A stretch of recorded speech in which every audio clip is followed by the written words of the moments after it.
मुरुम उत्खननाची परवानगी 300 ब्रासची, मात्र उत्खनन हजारो ब्रास, 6 वाहनाऐवजी 10 वाहनाने वाहतूक।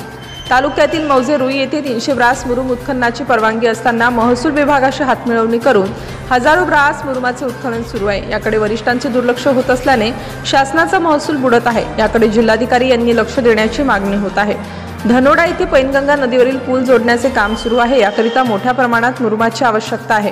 Sharda construction and corporate private limited Nanded यांनी महाखनिज प्रणालीवर गौण खनिज उत्खनन व वाहतुकीकरिता अर्ज करून मौजे रुई तालुका माहूर येथील सन गन 57 मधील 2.20 हेक्टर आर क्षेत्रावर 300 ब्रास मुरुम या गौण खनिजाच्या उत्खननाकरिता एकूण रक्कम 2,06,476 रुपये भरून परवानगी घेतली व 6 ब्रासच्या 6 वाहनाने व 2 टूटेनने उत्खनन वाहतूक सुरू केली व सदर आदेशाची मुदत दिनांक 31 जुलै 2025 ते दिनांक 5 ऑगस्ट 2025 अथवा 300 ब्रास मुरुम या गौण खनिजाच्या उत्खननापैकी जे अगोदर होईल त्या मुदतीपर्यंत वैध राहील असे आदेश तहसीलदार माहूर यांच्या सहीने देण्यात आले।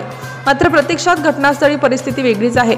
रुई येथून 8 ते 10 हायवाने वाहतूक सुरू असून 2 टूटेन मुरुम भरून देत आहेत व दिवस रात्र वाहतूक सुरू आहे। घटनास्थळी 8 ते 10 फूट खोलीकरण करण्यात आले असून हजारो ब्रास मुरुम उत्खनन करून देण्यात आला आहे।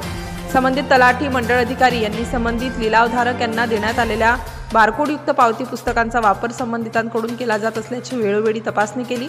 तसेच त्यांच्या वाहतूक परवान्याची महाखनिज मोबाईल ॲपवर वेळोवेळी तपासणी केली। तसेच संबंधित लिलावधारक यांच्याकडून कोणत्याही परिस्थितीत अवैध उत्खनन होणार नाही याची दक्षता घेण्यात आली।